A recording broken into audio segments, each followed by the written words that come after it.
우리 성경을 읽다 보면 하나님의 이름을 5가지 이름으로 표현되는 그런 표현들이 있어요. 여호와 샬롬, 또 여호와 이레, 여호와 삼마, 여호와 라파, 여호와 니시 등 이렇게 표현을 하고 있는데, 또 다른 또 표현들이 있습니다만은 일반적으로 또 이렇게 5가지 이름이 우리가 익숙합니다. 여호와 샬롬은 평강의 하나님 이런 뜻이고요. 여호와 이레는 미리 준비하시는, 예비하시는 하나님. 여호와 삼마는 어디든지 계시는 무소부재하신 하나님. 또 여호와 라파는 치료하시는 하나님, 치료를 경험하기를 축복합니다. 여호와 니시는 승리의 하나님.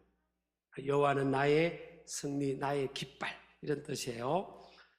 여러분, 이 여호와 니시라는 이 말과 비슷한 고백을 한 인물이 오늘 성경 읽은 인물이 나오잖아요. 다윗. 골리앗이라는 이 적의 최고의 장수 앞에 서는데요, 전쟁은 하나님께 속한 것이 되었습니다. The battle belongs to God. 하나님께 속했다는 거예요. 전쟁의 이김은 하나님의 손에 있다는 거죠. 그럼 여호와 니시하고 똑같은 고백 아닙니까?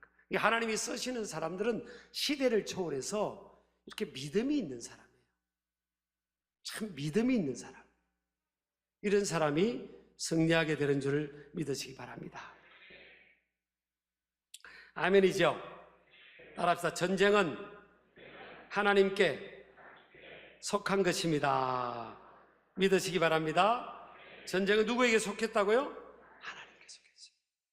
이기는 것이 하나님께 있다고. 인간의 생사화복, 국가와 민족의 흥망성쇠를 주관하시는 분은 누구라고요? 하나님이시라는 겁니다. 그런데 이 다윗이 앞에 선 그 골리앗의 키가요 3m 5cm입니다. 3m 5cm. 다윗은 사울왕이 갑옷을 줬는데 맞지를 않았어요. 그리고 너 너무 자꾸 너는 소년인데 나가봐야 안 된다고 오히려 사울왕이 말렸어요. 그리고 전쟁터에 있던 다윗의 세 형 엘리압, 아미나답, 삼마라는 첫째, 둘째, 셋째 형이 다윗이 골리앗 앞에 전쟁을 치러 간다고 하니까 뭐라고 했는지 아십니까? 너 왜 이렇게 교만하냐 그랬어요. 이게 43절에 있습니다. 너 왜 이렇게 교만하냐? 너 왜 이렇게 교만하냐? 그랬어요. 너의 완악함, 교만하고 뭐하다고요? 완악하다고. 교만하고 완악하다는 거예요. 그러니까 여러분, 이게 가까이 있는 사람들이 다 알아주지를 못해요. 믿음으로 살아가는 여정에 있어서 가까이 있는 사람들이 다 이해해주고 격려해주고 지지해주고 그럴 거라 생각하지 마시기 바랍니다. 지금 다윗은요, 심지어는 다윗의 시에 보면 내 부모가 나를 버렸으니 그래요. 그렇게 고백할 만해요, 사실은.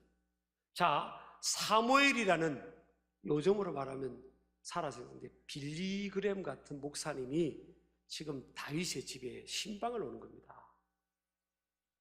근데 8명의 그 이새의 아들들이 얼마나 그 사무엘 선지자를 만나고 싶겠어요. 근데 아버지가, 막내인 다윗은 야, 너 막내, 너는 네 순서가 안 들어올 것 같아. 저 양이나 치고 양이나 지키고 있으라 그랬다고요. 아니, 우리 같으면, 아니, 막내도 사람이니까, 인격이 있으니까 사람을 사서라도 그날 좀 양을 지키게 하고, 그 돈 몇 푼 된다고. 그죠? 몇 푼은 되긴 돼요. 그래, 하루 일당 뭐 이렇게 사가지고 사람 맡겨놓고, 8명이 사무엘 선지자 만나게 하고 기도라도 받게 하고, 그렇게 우리는 생각할 수 있잖아요. 근데 아버지가, 막내는 별로 그렇게 인정을 안 해줬던 것 같아요. 야, 너 양이나 치고 있으라. 근데 아버지만 인정 안 해준 게 아니에요. 형들도 보세요. 형들이 지금 다윗이 믿음이 충만한 사람인데 그 믿음에 충만한 다윗을 그걸 보지를 못했다고요. 다윗의 믿음의 영역을 그걸 보지를 못한 거예요. 오히려 그 다윗이 막 자신감 있고 막 적극적이고 진취적이고 막 골리앗 앞에서 도전 정신을 가지고 막 그렇게 나가는 것을 교만하게 본 겁니다. 사람이 잘 몰라요. 근데 40일 동안 골리앗이 하나님의 이름을 저주하고 하나님의 백성들을 모욕하는데요, 아무도 나서지 않는 겁니다. 다윗의 형들도 안 나서고 특수 군사 훈련을 받고 전쟁 경험이 있는 그 이스라엘의 장군들도 장수들도 안 나서는 겁니다. 40일 동안 아무도 안 나서는 거예요. 근데 다윗이 아버지가 해줄 음식을 가지고 아버지가 궁금하니까 아들이 죽었는지 살았는지 너 형들 한번 찾아가 보라. 왜 그걸 막내 보냅니까? 넷째를 보내야지. 그 굳은 일, 힘든 일, 소외된 일, 어려운 일은 다 막내 몫인 거예요. 다윗 몫인 거예요. 그러니까 다윗이 아버지 부모가 나를 버렸으면 그럴만해. 그죠? 근데 형들도 아이고 너 잘왔구나, 이 어려운데 어떻게 왔냐 이렇게 하지 않고 너 교만하다고. 아니 사실요, 이게 뭔가 도전을 받아야 되잖아요. 믿음의 영역은 믿음 좋은 사람한테 도전받아야 되고, 사업 잘하는 사람은 잘하고 싶은 사람은 사업 잘하는 사람에게 도전받아야 되고, 공부 잘하고 싶은 아이들은 공부 잘하는 학생들에게 도전받아야 되고, 도전을 받아야 성장하거든요. 근데 형들도 몰랐어요. 여러분, 사람이 잘 몰라요. 부부 간에도 잘 모른다고요. 부모와 자식 간에도 잘 모르고, 형제 간에도 잘 모르고, 교우들끼리도 잘 모르고, 잘 몰라요. 그걸 잘 모른다고 생각해야 돼요. 그래서 옛날에 나온 그 노래가 있잖아요. 대중간. 네가 나를 모르는데 내가 너를 알겠냐. 잘 몰라요. 모른다고 생각해야 돼요. 아니, 내가 이만큼 했는데 왜 내 배우자가 몰라주고, 왜 내 자식이 몰라주고, 자녀를 위해서 내가 이렇게 헌신했는데 왜 아이들이 몰라주냐. 내가 이렇게 노력하는데 왜 부모님은 몰라주냐. 형제들은 왜 형제끼리 몰라주냐. 아니, 우리 목사님은 왜 나를 몰라줄까? 모른다니까, 사람은요. 거의 모른다고 생각이 돼요. 사람 믿다가는요, 사람이 알아줄 거라 생각하다가는 큰 코 다칩니다. 하나님이 알아주시는 거지. 우리 아멘 하시기 바랍니다. 자, 이런 상황이 이제 벌어졌어요. 그리고 왕이 적극적으로 권장도 안 합니다. 조그마한 소년이니까. 그냥 청소년이에요, 청소년. 막내니까 원 오브 더 티네이저라니까요. 근데 왕이 말리는데도 왕에게 다윗은 뭐라고 고백합니까? 왕이시여, 내가 양을 지킬 때 사나운 맹수가 내 양새끼를 물고 갈 때 내가 달려가서 그 양새끼를 빼앗아왔고, 내가 그 사나운 짐승 사자와 곰도 쳐 죽였습니다. 하나님께서, 여호와께서 함께 하셨습니다. 그러니까 할례 받지 않는 하나님의 이름을 모욕하는 적의 장수야, 하나님이 함께 해주지 않겠냐고. 그 나를 보내달라고 그런 겁니다. 이런 여러분 믿음의 용기가 어디서 오냐고요, 여러분. 올해는 저와 여러분이 이런 다윗과 같은 믿음의 용기를 갖기를 주의 이름으로 축복합니다. 그래가지고 사울 왕에게 보고가 돼서 다윗이 결국 골리앗 앞에 서게 되죠.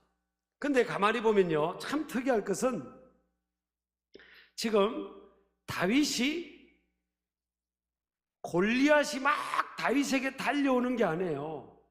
다윗이 오히려 골리앗한테 달려갑니다. 17장 48절 보세요. 블레셋 사람이 일어나 다윗에게로 마주 가까이 올 때, 골리앗은 천천히 왔어요. 근데 다윗이 블레셋 사람을 향하여 빨리 달렸다는 거예요. 돌진해 간 겁니다. 이게 지금 제정신이 아니에요. 어떻게 보면 인간적으로 보면 제정신이 아닌 거예요. 골리앗까지 대단한 3m 5cm 되고 최고의 적장인데 적의 장수 앞에 아무도 나서지 못하는데 몇 명이 같이 간 것도 아니잖아요. 자기 옆에 아무도 없어요. 형들도 말려요. 왕도 말려. 근데 나서는데 막 달려가는 겁니다. 왜 그런지 아십니까? 골리앗보다 하나님을 크게 본 겁니다. 그래서 여러분, 이 다윗의 믿음은 어디에서 어떻게 형성됐을까? 우리 첫 번째 한번 봅니다. 첫 번째, 삶의 현장에서의 경험을 통해 다져진 믿음이었다. 자, 다윗이요, 이 믿음이 어디서 왔는가 하면 갑자기 생긴 믿음이 아니에요. 어릴 때부터 양을 치는 목동 생활을 하면서 사나운 맹수와 맞닥뜨리고 그 삶의 현장에서 하나님께서 도와주신, 그러니까 이론이 아닌 이 체험이 있어요. 체험이. 기도 응답의 체험, 기적의 체험, 하나님의 도우심의 체험, 이 경험적 믿음이라고요. 이 하나님이, 여러분 과거를 가만히 돌아보세요. 하나님이 내 기도에 응답하셨던 것, 또 나를 극적으로 도와줬던 다 체험들이 있잖아요. 그거를 깡그리 무시하고 그것을 생각하지 않고 오늘 내 앞에 보이는 골리앗을 크게 보면 다윗이 거기 어떻게 돌진하겠습니까? 그러니까 다윗은요, 과거에 나와 함께 하셨고 나를 도와주셨던 그 하나님은 오늘 이 시간도 하나님은 똑같은 하나님이라는 거예요. 변하지 않는 하나님이라는 겁니다. 과거에 내 기도에 응답하셨으면 오늘도 내 기도에 응답하신 하나님이고, 과거에 나를 건져주셨으면 오늘도 하나님께서 나를 건져주신다, 이런 믿음이 있는 거죠. 그리고 내일도 또 건져주실 것이고, 하나님을 바라봅니다. 하나님이 신실하신, 변하지 않는 하나님, 신실하신 하나님. 그것을 다윗이 그 경험적 믿음 위에 딱 선 거예요. 자, 또 하는 것은요, 두 번째는 다윗은 비록 작은 것일지라도 반복 훈련에 의하여 익숙해진 것을 통해 넉넉히 역사하신 하나님을 확신합니다. 자, 다윗의 손에 뭐가 있었어요? 골리앗의 손에는 큰 배틀제 같은 칼이 있었죠. 다윗의 손에는, 다윗이 칼을 써본 적이 없잖아요. 근데 전쟁을 치러야 돼. 다윗이 익숙한 게 뭐예요? 물맷돌이에요, 물맷돌. 어릴 때부터 들판에 있으면서 사나운 맹수들이 나타나면 돌멩이를 빨리 주워서 물매를 돌려서 탁 던져서 쫓아내고 탁 맞추는, 평상시 그가 익숙해 하던 조그마한 물맷돌하고요, 돌멩이, 이 반들반들한 돌멩이, 다듬어진 돌멩이 5개, 자기가 익숙하던 거예요. 다윗에게는 그거밖에 의지할 게 없는 거예요, 눈에 보이는 것은. 근데 다윗이 그것을 가지고 나가는데 하나님께서 이걸 도구로 쓰신다는 거예요. 여러분, 하나님께서요, 수만 명을 먹이고 남자 어른만 5천 명을 먹였잖아요. 오병이의 기적. 근데 한 소년의 보리떡 5개, 물고기 2마리, 요 있는 것, 예수님이 그랬잖아요. 너에게 먹을 것이 있느냐? 요거밖에 없다고 하니까. 그래, 그거로 주님은 충분하게 역사하셨잖아요. 그리고 12강주리가 남겼지 않습니까? 우리는 어떤 일을 주어지면 또 다른, 남이 갖고 있는 저런 능력, 저런 많은 것, 저런 위치, 저게 있어야 그 일을 할 수 있다고 생각해요. 아닙니다. 하나님은 내가 지금 갖고 있는 것, 비록 그게 우리 눈에는 작게 보여도요, 하나님 그걸 쓰시는 거예요. 어쩌면 저와 여러분이 물맷돌과 같은 존재죠. 그런데 물맷돌이요, 어떻습니까? 지금 다듬어진 물맷돌이었어요. 별것 아닌데 계속 믿음의 단련을 받아서 다듬어진 물맷돌. 주님은 그것이면 충분했던 거예요. 딱 한 번으로 끝났습니다. 물맷돌 돌려 딱 던지고 이마에 골리앗이라는 장수가 맞아서 딱 기절해버려서 골리앗의 칼로 다윗이 딱 죽여버리지 않습니까? 그래서 여러분, 진짜 숨겨진 교만은요, 열등감입니다. 사실 남에게 있는 것을 더 부러워하는 마음, 우리의 의지나 우리의 자랑이나 우리의 능력의 근원은 하나님이신데, 내 눈에 보이는 그런 포지션, 소유, 그거를 내게 있는 것, 내게 있는 거 있으면 충분한데, 하나님 너한테 있는 거 그거 가지고 내가 너를 쓰겠다는 건데, 다 왜 다른 것을 찾는 거예요? 사람도 마찬가지입니다. 사람이 하늘에서 떨어지는 게 아니에요.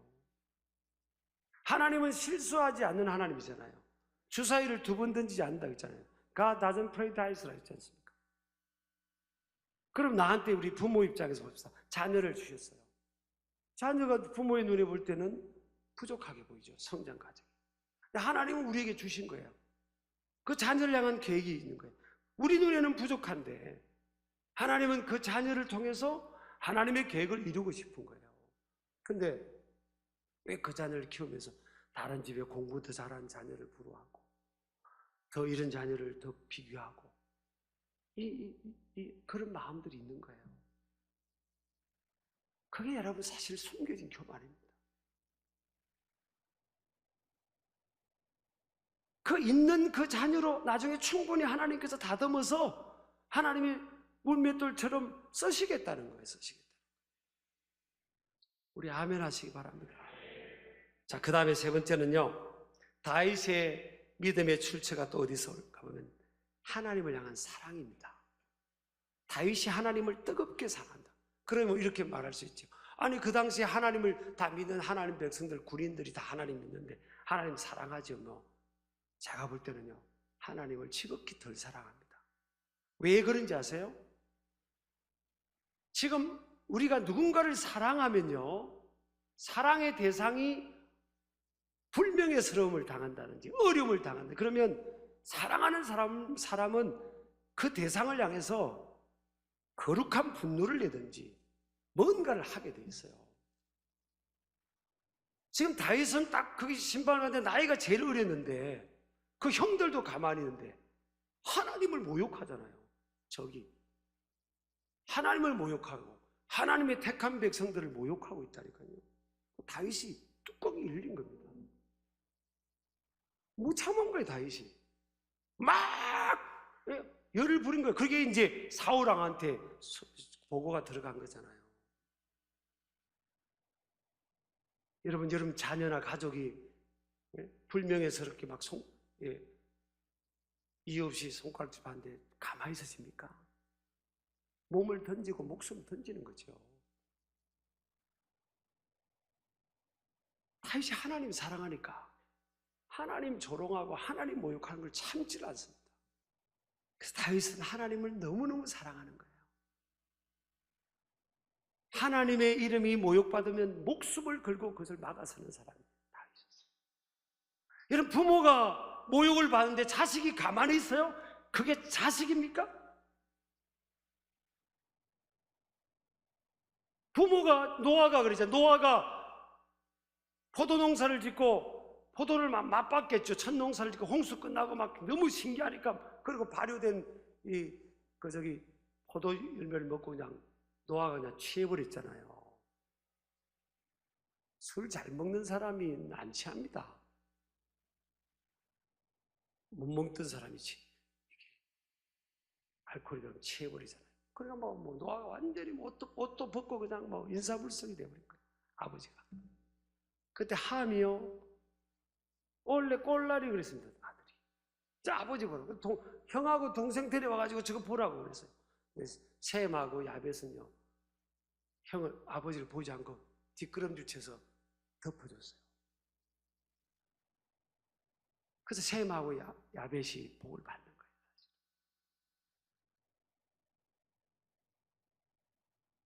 학교에 선생님을 누가 막 욕하는 게 내 담임 선생님을 욕하는데 반 아이들이 가만히 있는데 그게 무슨 제사입니까, 그게? 그지? 맞지? 아니, 목사님을 누가 욕하는데 너 가만히 있니? 가만히 있지 마.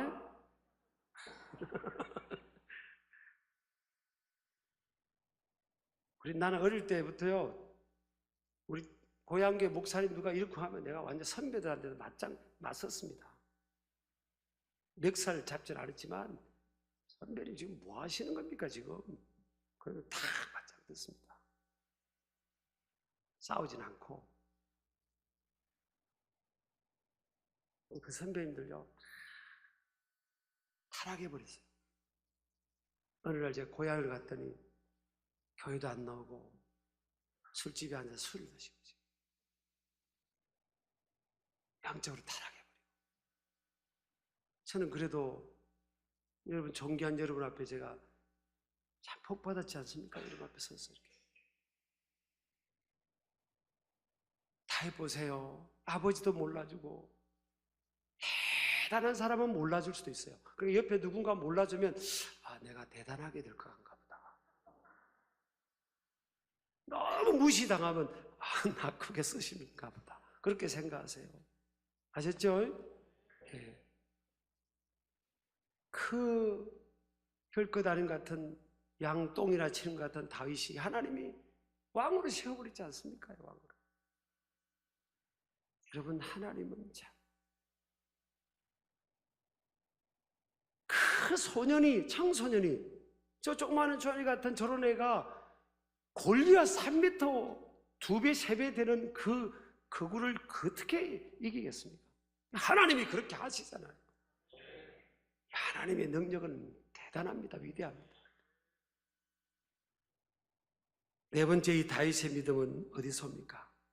환경과 사람보다 하나님을 크게 보는 믿음이에요. 오늘 45절도 보니까 다윗이 블레셋 사람에게 이르되 너는 칼과 창과 단창으로 내게 나아오거니와 나는 만군의 여호와의 이름으로, 이름 곧 내가 모욕하는 이스라엘 군대 하나님의 이름으로 내게 나아가노라. 요즘 이슈가 러시아하고 우크라이나하고 러시아 전쟁 중에 독일이 탱크를 보내주기를 결정하기 전에 이슈잖아요. 그 러시아, 우크라이나 지금 습지가 많고 그래서 전쟁에서 막 이길 유리하기 위해서는 탱크가 좋아야 되는 거예요. 일반적으로 군사학적으로 이제 점검을 해보면, 그래서 좋은 탱크가 이제 이렇게 주어지니까 굉장히 이슈가 됐죠. 우크라이나 대통령이 탱크 달라고 그러고. 근데 이거를 보면요, 성경을 말씀 보면 너는 칼과 창과 단창으로 내게 나오지. 자, 칼, 창, 단창. 다윗의 물맷돌에 비해서는 너무너무 앞서 있는 무기책입니다. 근데 다윗은 뭐예요? 이 불리함을 보지 않는 거예요. 아니, 싸우려고 와보니까 골리앗의 칼이 막 배틀채만한 거예요. 야, 나 이거 지금 잘못 선택한 게 아닌가? 이거 해보나 마나 아니야? 이렇게 생각한 게 아니라고요. 하나님을 크게 보는 겁니다. 내가 비록 이런 상황이고 체구도 작고 무기도 칼도 없지만 만군의 여호와 이름에 능력이 있다. 만군의 여호와란 것은요, 우주 만물까지 통치하신 하나님의 통치권이 있다는 거예요. 통치권. 스브론 느낌입니다. 통치권이 있다고. 하나님이 다 통치하신다고. 그걸 다윗이 믿는 거예요. 그러니까 골리앗 앞에 탐대하게, 우리는 보고 나는 칼도 없고 어떻게 하지? 이거 좀 하세요. 나 좀 못할 것 같아. 어떻게 하지? 괜히. 그래가지고 어떻게 했어? 어딨어? 그죠? 아무리 우리가 분리하고 가진 게 없어 다윗보다 없냐고 지금. 저게 대단한 장수였는데 칼 하나 없고. 그래도 그걸 안 본다고요. 내 모습 그대로, 이 연약한 모습 그대로 하나님께서 역사하시면 된다. 그런 믿음으로 나가는 겁니다. 오늘날 저와 여러분의 골리앗이요, 영적으로 보면 사단막이죠. 영적으로 보면 사단막인데, 그래서 우리의 씨름, 우리의 싸움은 혈과 육이 아닙니다. 하늘에 있는 악한 영들과의, 에베소 6장 12절 13절 악의 영들과의 싸움이에요. 그리고 눈에 보이는 우리가 할 수 없는 이 장애물들, 한계들, 이 모든 것들이 골리앗이라고 볼 수 있습니다. 근데 하나님의 이름, 예수 그리스도의 이름으로 하나님의 전신갑주를 힘입고 믿음과 기도로 말씀 무장하고 나아갈 때 하나님께서 승리를 주신다고 약속하잖아요. 저는 우리 2023년도도 하나님께서 우리 이름 믿음으로 나아갈 때 하나님께서 우리에게도 또 놀라운 승리를 주신다고 믿습니다. 따라합시다. 주여, 나의 믿음 없음을 도와주세요. 다윗 같은 믿음을 주옵소서. 뭘 달라고요? 다윗 같은 믿음. 다 형들도 있고 다 하나님 믿는다는, 요즘으로 말하면 남인을 그렇지 않습니까? 그냥 명목상신자. 하나님 그런 사람을 쓰는 게 아니라 다윗 같은 그런 믿음. 그런 믿음으로 나아갈 때 여러분 아무리 불리한 상황이라도 하나님이 함께하는 사람은요 돌파하게 되고요 결국은 승리하게 됩니다. 결국은 이기게 됩니다.